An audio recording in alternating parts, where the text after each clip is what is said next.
Esse é um momento antes do tempo e do espaço. Ele não tem uma duração e nem uma localização. Nosso universo ainda não existe. Nós estamos suspensos em alguma outra dimensão. Essa existência é completamente hipotética. A ciência ainda não tem nenhum recurso para investigar essa escala da realidade. Mas o tempo está prestes a começar. Bang! Esse é o primeiro instante do tempo. Essa série vai investigar os acontecimentos desse ponto até os dias atuais, para entender como saímos de um universo infinitamente denso e quente até você assistindo esse vídeo. Vamos descobrir como a Terra se formou, quando a vida surgiu e quais desafios nossos antepassados enfrentaram para estarmos vivos hoje. Essa história é sua, é de todos os seres humanos que você já conheceu e de todos os organismos que já viveram. No final dessa série, teremos avançado 13 bilhões e 800 milhões de anos, em direção ao futuro, até um dia muito especial chamado hoje. Vamos ultrapassar as barreiras do tempo e imaginar o futuro e os últimos dias do mundo. Vai ser uma viagem emocionante do nascimento até a morte do nosso lar, o planeta Terra. Esse primeiro episódio vai cobrir o Éon Adiano, os primeiros 600 milhões de anos da Terra, o período mais infernal, mais violento e definitivo da nossa história. Vindo ao Adiano. Os elementos mais comuns da Terra são ferro, 32%, oxigênio, 30%, silício, 15%, magnésio, 13%, enxofre, 2,9%, níquel, 1,8%, cálcio, 1,5% e alumínio, 1,4%. Nenhum desses elementos sequer existia quando o universo começou. Eles são elementos muito mais pesados do que o hidrogênio e o hélio que compõem as estrelas. Todos esses elementos foram formados no núcleo de gerações passadas de estrelas, e a maioria só pode ser produzida durante uma supernova. Supernovas são as mortes escandalosas de estrelas com massas imensas, e nelas quase todos os elementos da tabela periódica são formados a partir da fusão de elementos mais leves.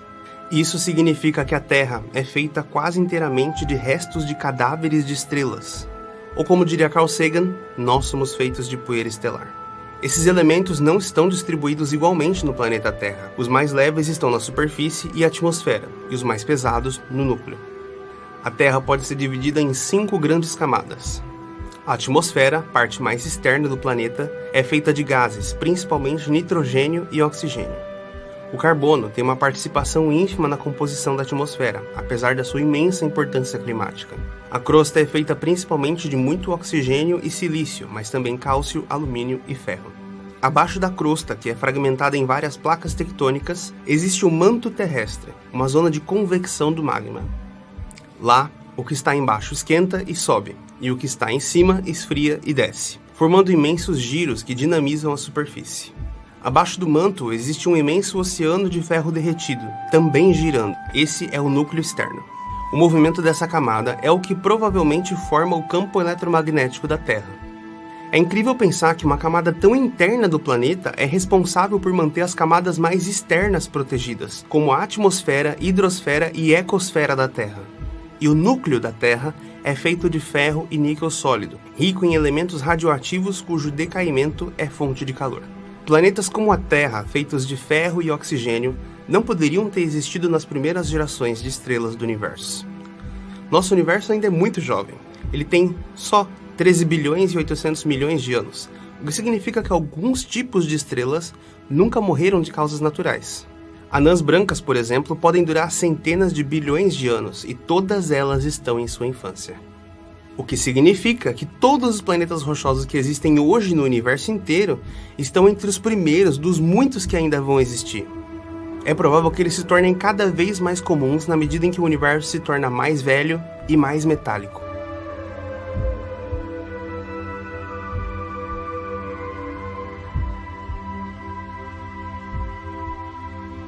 E a Terra é um planeta de meia-idade. Mas ela é uma coroa muito bem conservada. Vamos chegar ao segredo da Terra para se tornar cada vez mais exuberante, enquanto seus irmãos rochosos, Mercúrio, Vênus e Marte, caíram na decadência e se tornaram planetas velhos e mortos. Mas isso também pode ser algo desconcertante para quem acredita que a Terra foi feita para abrigar a vida humana. Por 4 bilhões de anos, a Terra não abrigou nenhuma planta, nenhum animal e nenhum fungo. Na verdade, durante essa eternidade de tempo, ela seria um lugar inóspito e insuportável. Por que a vida complexa perdeu tanto tempo? É isso que vamos investigar. Esse é o Éon Adiano, o primeiro capítulo do tempo na Terra. O nome é em referência a Hades, o deus do inferno na mitologia grega. Nos seus primeiros milhões de anos, nosso mundo era um dentre muitas bolas de magma incandescentes orbitando o Sol em formação. Enquanto crescia, a energia dos impactos era tão grande que ela sequer tinha uma superfície.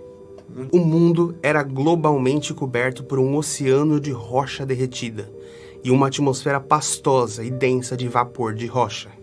Essa é a fase de acreção, 4 bilhões e 600 milhões de anos atrás. A gestação do nosso mundo. Mas não contamos esse tempo na história da Terra. Ainda estamos um pouco antes da sua verdadeira formação. Da mesma forma que nosso aniversário é comemorado no dia do nosso nascimento e não da nossa fecundação.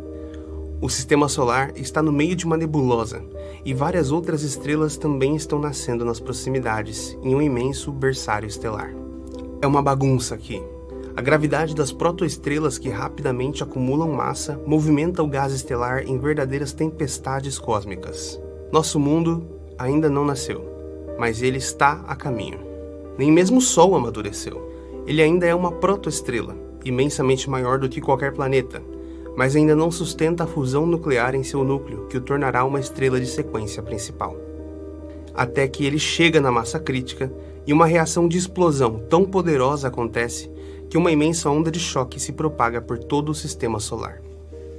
Isso afastou o gás que impedia que nós víssemos o que está acontecendo aqui. Agora é possível ver o que vai se tornar o nosso mundo. Vamos chamar o feto de prototerra. A formação de um planeta é um processo de cascata. A gravidade vai juntando lentamente grãos de poeira em pequenas pedrinhas. Essas pedrinhas se tornam pedregulhos. Esses pedregulhos, por sua vez, vão se encontrando e se fundindo violentamente para formar objetos cada vez maiores.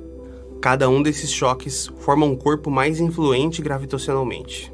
Quanto mais massa, mais gravidade. Quanto mais gravidade, mais atração. E, consequentemente, mais massa. Com o tempo, os maiores objetos acabam limpando suas órbitas e se estabelecendo enquanto protoplanetas. A prototerra é um desses objetos. Mesmo depois de grande, a prototerra ainda era atingida constantemente por meteoros, durante a fase de bombardeamento intenso. Impactos gigantescos não eram catástrofes, e sim a fase final da formação do planeta. Choques como o que extinguiu os dinossauros não avianos eram parte do dia a dia. No início, a energia dos bilhões de impactos fez com que o planeta ficasse muito quente, uma imensa bola de rocha derretida. Como a prototerra primitiva era muito viscosa, elementos mais pesados afundaram e elementos mais leves vieram à tona. Foi assim que ela terminou com um núcleo de ferro e uma atmosfera gasosa circundando uma crosta sólida. Mas essa primeira crosta e atmosfera não duraram muito tempo. Pouco se sabe sobre essa primeira protocrosta, protoatmosfera e protooceano da prototerra, porque eles foram completamente destruídos. Uma catástrofe estava prestes a acontecer com a prototerra, que iria afundar a Terra como conhecemos. A história da infância da Terra já é difícil de ser estudada, porque poucas rochas sobrevivem tanto tempo. Mas antes de existir o sistema Terra-Lua, existiam 2 protoplanetas, competindo por uma órbita muito parecida, Prototerra e Theia. A prototerra tinha cerca de 90% da massa da Terra, e Theia era do tamanho de Marte. Na fase final de solidificação das crostas planetárias, esses 2 corpos se chocaram brutalmente, criando nesse processo a Terra e a Lua, mas fazendo-as voltar para o estágio inicial de formação. É possível que uma boa parte dos gases e vapor de água da atmosfera da prototerra tenha sido perdida para o espaço nesse período. Talvez, sem esse evento, a pressão atmosférica e a profundidade dos oceanos fossem muito maiores, impedindo a formação de áreas continentais em um planeta totalmente aquático. Pelos milhões de anos seguintes ao impacto, a Terra teve um anel. Esse anel não durou muito, ele acabou pelo processo de acreção, formando a Lua. Sua influência na história da vida é profunda e definitiva. Nós estamos 4 bilhões e 500 milhões de anos no passado. Nosso sistema solar como um todo tem cerca de 70 milhões de anos. E não é só a Terra que está irreconhecível. O Sol é significativamente menor, mais frio, mais fraco, mais jovem. Na sua infância, o Sol emitia quase 40% a menos de luz, o que significa que se a Terra não tivesse muito calor da sua formação e uma capacidade de estufa muito maior do que a atual, ela teria congelado nos seus primeiros bilhões de anos. Na medida em que envelhece e começa a ficar mais rico em elementos mais pesados, o Sol também se expande e esquenta. Nessa época, Vênus e Marte também estavam próximos de amadurecer. Oceanos e atmosferas estavam se definindo e a crosta estava começando a engrossar. Esses oceanos duraram bilhões de anos, antes de terem finalmente sido perdidos por espaço. Mas não completamente no caso de Marte, como mostram as pequenas calotas polares de água do planeta. Suas geologias mostram até hoje cicatrizes de imensos rios e lagos que um dia inundaram esses planetas. Mas enquanto Vênus e Marte se tornavam lares habitáveis para os seres vivos, a Terra se recuperava do seu choque traumático. Era o inferno, o planeta rochoso com as piores perspectivas para os seres vivos na época, de longe. A Lua recém-formada era um tanto quanto macabra. Se você pudesse ficar de pé na superfície da Terra, esperando pelo nascer da Lua 4 bilhões e 500 milhões de anos atrás, seria uma visão apocalíptica, digna de pesadelos. Na noite escura, iluminada pela lava, o primeiro sinal da chegada da Lua seriam fortes terremotos. Eles só ficariam cada vez mais fortes na medida em que o imenso disco vermelho e laranja aparecesse e rapidamente subisse no horizonte. Ela pareceria um fantasma, tornando a noite alaranjada, mas não poderia ser vista diretamente, porque a atmosfera não era transparente, e sim muito mais opaca, densa e cheia de vapor. A Lua ainda está se solidificando, e ela brilha com oceanos de lava incandescente. Mas ela também está muito mais próxima. Durante os bilhões de anos de história, as marés da Terra lentamente desaceleraram e afastaram a Lua.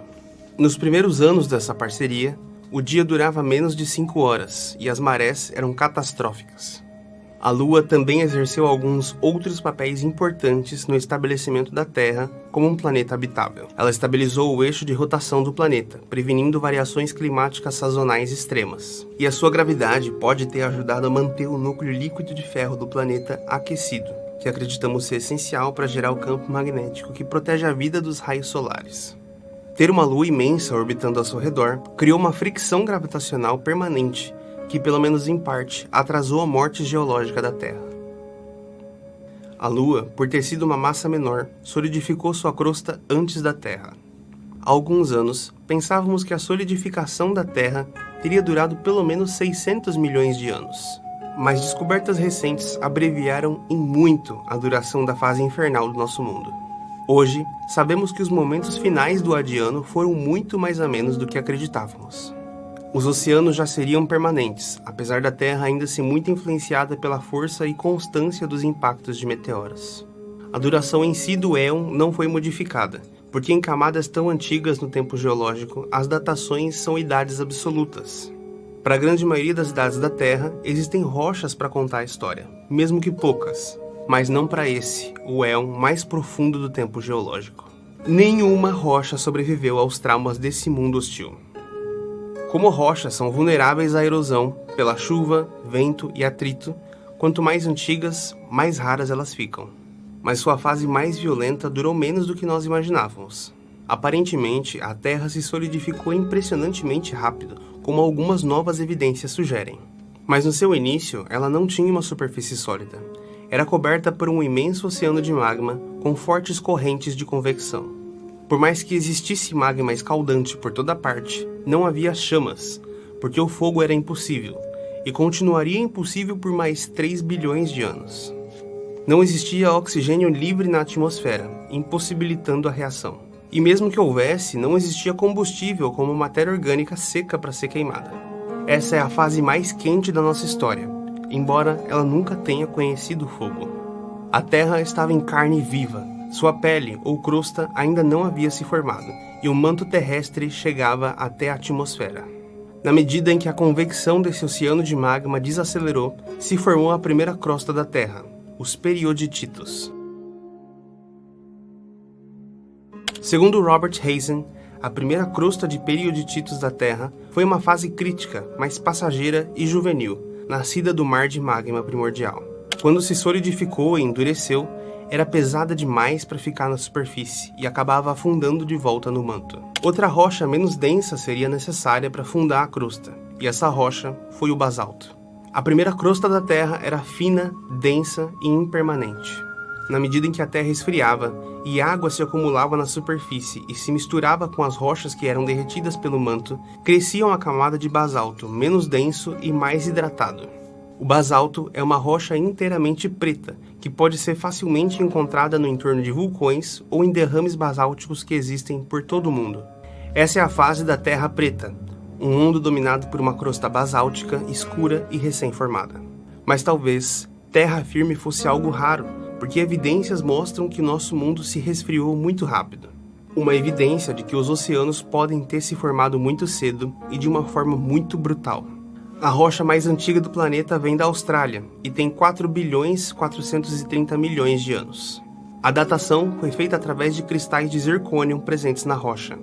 Esses cristais são extremamente resistentes, nada entra ou sai deles com facilidade, o que os torna verdadeiras cápsulas do tempo. A rocha original, onde esses cristais se formaram, já foi destruída há muito tempo, mas eles sobreviveram como sedimento e foram incorporados em novas rochas. Nenhuma rocha do éon adiano existe intacta, e esses cristais são nossa única janela para esse tempo misterioso. Eles se formaram quando o mundo tinha apenas 160 milhões de anos de idade, e o que impressiona é que eles não poderiam ter se formado em uma condição infernal. A imensa quantidade de enxofre, nitrogênio, dióxido de carbono na atmosfera tornava o céu opaco, com cores que variavam do bege ao verde.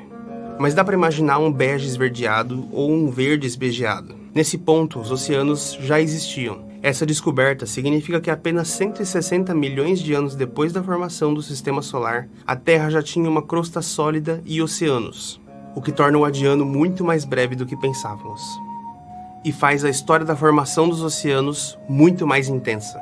A origem da água no planeta também é bastante debatida, e hoje duas hipóteses dominam o cenário.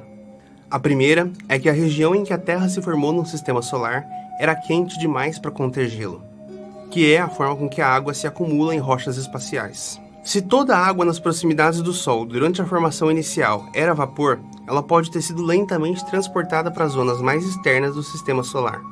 Se for esse o caso, a água teria que ter voltado mais tarde, quando a Terra já tinha quase seu tamanho final, na forma de meteoros ricos em gelo que bombardearam a superfície da Terra por milhões de anos. Esse gelo proveniente dos confins do Sistema Solar pode ter sido jogado para mais próximo do Sol por interações gravitacionais caóticas na periferia do Sol. Segundo outra hipótese mais atual, a água fez parte da composição do planeta desde o início, e deve ter se acumulado na superfície da fase de decantação do planeta. Se foi esse o caso, a água pode ter vindo de dentro, assim como a atmosfera.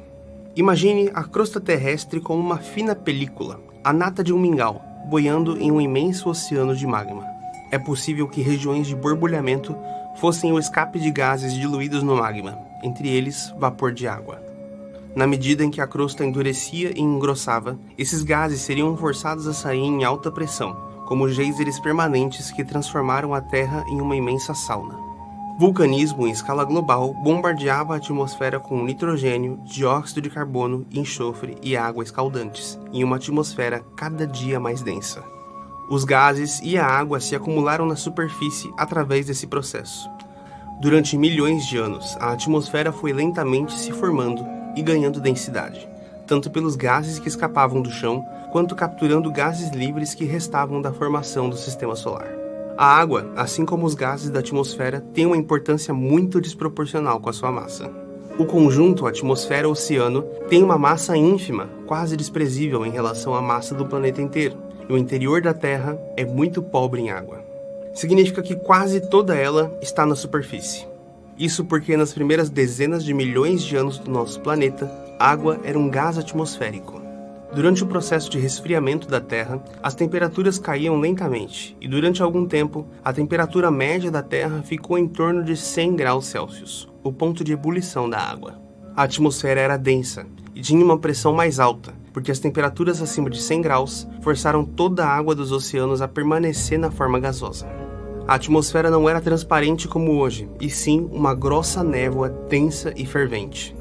A Terra era uma panela de pressão. Esse deve ter sido um momento interessante na história do nosso mundo, porque foi quando finalmente água líquida se tornou possível. Nesse momento, o dia devia ser quente demais para suportar a água líquida, mas à noite as temperaturas caíam abaixo do ponto de ebulição, fazendo com que os oceanos chovessem em proporções bíblicas. De manhã, os oceanos de água fervendo voltariam a ficar instáveis. Os oceanos devem ter evaporado e chovido incontáveis vezes antes de aos poucos se estabilizarem. No final desse período, a Terra era um planeta com um oceano quente global, um clima caótico e nenhuma terra firme. Mas uma grande parte do que sabemos sobre a formação dos oceanos ainda é muito especulativa. Os primeiros fragmentos de terra seca devem ter sido ilhas formadas por vulcões. Essas ilhas teriam o chão completamente preto, de basalto, e podem ter sido afetadas diariamente pelas marés que na época eram colossais. No fundo desse oceano global, nada de calmaria. Chaminés vulcânicas e zonas geologicamente ativas podem ter sido o berço de toda a vida. E na superfície, as supermarés causadas pela Lua muito mais próxima tornavam tsunamis de centenas de metros um evento rotineiro. E às vezes, rochas muito maiores também bombardeavam a Terra, grandes o suficiente para vaporizar os oceanos novamente por milhares de anos. Cada vez que o impacto dessa escala atingia nosso planeta, ele era esterilizado e a vida teria que surgir mais uma vez. Mas eventualmente, até o fim do Adiano, o bombardeamento intenso terminaria. A Terra pré-biótica não dura muito e a vida parece acontecer assim que possível. Costumávamos pensar que a vida teria surgido assim que as condições do planeta se acalmassem, mas agora sabemos que foi o próprio caos que gerou a vida. Pesquisas recentes indicam que a vida surgiu já no Adiano e que talvez, sem toda a energia química e física desse éon, a vida jamais surgiria. Por mais que novas evidências tenham mostrado que o amadurecimento da Terra foi mais rápido do que se pensava, o início oficial do próximo éon, o Arquiano, é 4 bilhões de anos atrás, quando a Terra tinha 560 milhões de anos. E no primeiro dia do Arquiano, ela já era habitada. As primeiras formas de vida eram microscópicas, o que torna elas muito difíceis de serem detectadas no registro fóssil. Mas a evidência mais antiga de vida é indireta, na forma de carbono biogênico, ou seja, rochas que contenham proporções isotípicas de carbono que indiquem atividade biológica. O carbono tem 6 prótons, mas às vezes eles têm 6, 7 ou até mesmo 8 nêutrons em seus núcleos. Chamamos esses carbonos com diferentes pesos de isótopos. Os seres vivos assimilam com muita preferência o carbono mais leve, chamado carbono 12. Quando contamos os carbonos de coisas que estão ou já estiveram vivas, percebemos que a proporção de carbono 12 para 13 é muito diferente de uma rocha qualquer. Isso é um indício de carbono biogênico, ou seja, acumulado pela vida. Logo, encontrar rochas com uma proporção de isótopos de carbono própria da vida é a forma mais segura de inferir a existência dos primeiros seres microscópicos. O problema é que não sabemos quase nada sobre eles. Os primeiros seres vivos ainda eram mais simples do que bactérias e arqueias. Chamamos essa forma hipotética de protobionte. Protobiontes são um modelo de como a vida pode ter começado, e basicamente são um material genético envolvido por proteínas. Existem muitas hipóteses sobre o surgimento da vida, e até hoje essa questão permanece altamente debatida e muito enigmática. O que é uma droga? Porque esse é simplesmente o evento mais importante de toda essa história, a origem da vida. Uma das maiores e mais importantes perguntas da biologia, da ciência e da existência. E ainda estamos muito longe de um consenso, mas já entendemos algumas coisas interessantes. Sabemos que quando jovens, os oceanos tinham muito mais detritos de rochas e metais diluídos. Uma grande sopa de elementos em um oceano com marés monstruosas e correntes que desafiam a imaginação. Tempestades e raios deviam ser o clima mais comum de longe. Como um aquário recém-montado, as águas eram turvas e escuras. Na ausência do oxigênio, as condições químicas eram radicalmente diferentes. Essa água rica em elementos, quando estimulada eletricamente, formava aminoácidos. Isso foi demonstrado por Haldane na década de 50. Isso é importante porque esses são os elementos fundamentais para a construção de proteínas, indispensáveis para qualquer ser vivo e parte estruturante do DNA. Então as condições químicas do oceano primitivo tornavam comuns as moléculas mais fundamentais para a vida. Só estamos quebrando a cabeça para descobrir exatamente como as peças se encaixam. Talvez nós nunca saibamos. Ou talvez um dia consigamos reproduzir essas condições em laboratório, fazendo a vida surgir novamente pela primeira vez. Isso seria um terremoto na ciência. A vida pode ter surgido nas chaminés vulcânicas no fundo do oceano, nas águas rasas e quentes cheias de moléculas orgânicas. Ou pode até ter surgido em outro planeta, com um outro contexto químico inimaginável, chegando aqui nos insistentes meteoros que bombardearam a Terra até cerca de 3 bilhões e 800 milhões de anos atrás. Essa é a hipótese da panspermia, e por mais que pareça ficção científica, ela é levada a sério enquanto uma discussão acadêmica. De uma forma ou de outra, antes da Terra sair do forno, a vida já estava aqui. Nós conhecemos carbono biogênico de rochas de Jack Hills, da Austrália, com 4 bilhões e 100 milhões de anos, o que significa que ela surgiu ainda antes. Quão antes é impossível saber, já que rochas mais antigas que isso são muito raras ou inexistentes. Esse carbono está preso nos nossos já conhecidos cristais de zircônio. Mas até onde sabemos, foi no Adiano que a vida começou, e desde o princípio ela moldou o planeta e pavimentou o caminho para o segundo grande capítulo do tempo, o Éon Arqueano. Mas aí entra a questão: a vida surgiu uma vez só, e se tiverem bilhões de primeiras vezes? Talvez, por um certo momento na história, a vida surgisse o tempo todo na sua forma mais simples. Mas na medida em que o clima, a geologia e a química do planeta mudava, a maioria dessas formas fosse aniquilada. No planeta Terra de hoje, as condições químicas são tão diferentes que seria impossível a vida como conhecemos surgir de novo. A Terra que deu início à vida era realmente muito exótica. Nós não sabemos nada sobre a incrível variedade de moléculas possíveis nesses primeiros passos da vida. Elas testam o limite do que podemos chamar de vida. Por mais que essa pareça uma questão básica da biologia, ela é uma das mais complexas. Cada biólogo vai te dar uma resposta diferente, mas a maioria deles segue algumas definições que disputam o campo. E alguns dos consensos são: a vida metaboliza, a vida se reproduz, a vida tem complexidade e organização, a vida se desenvolve, ela evolui, ela é autônoma. Muitos dos protobiontes possíveis dessa época podem não atender a todos esses princípios, assim como os vírus.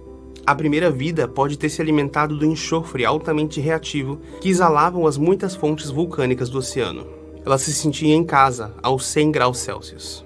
E o oxigênio era tóxico para ela. O que não era um problema, porque não existia nenhum gás O2 diluído na água ou na atmosfera dessa época. Ao final do Adiano, os oceanos já tinham parado de ser vaporizados o tempo inteiro e já eram mais permanentes. Permanentes e globais. O mundo seria uma imensa bola de água, com um clima denso e nuvens por toda parte. Esse oceano primitivo é uma sopa quente de água cheia de fuligem vulcânica, que torna ele escuro e turvo. A força das marés era descomunalmente maior, com a lua macabramente perto, e as correntes oceânicas se movendo caoticamente como uma panela de água fervendo.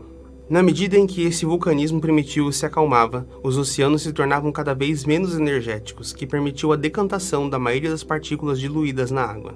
O oceano sem nenhum oxigênio era rico em moléculas de ferro, que sem oxidar, davam uma cor verde turquesa característica para a água, que combinada com a profundidade, deixava os oceanos um verde escuro. É esse imenso oceano verde turquesa sem nenhum continente, com um clima extremo e uma atmosfera tóxica que o próximo éon da Terra herdou. Para sobreviver a esse planeta alienígena, a primeira vida era muito diferente. Nem mesmo as bactérias existiam ainda. Nós não sabemos que tipo de vida era essa, nem o que exatamente veio primeiro. E o DNA era uma inovação do futuro, em organismos maiores e muito mais complexos e com metabolismos.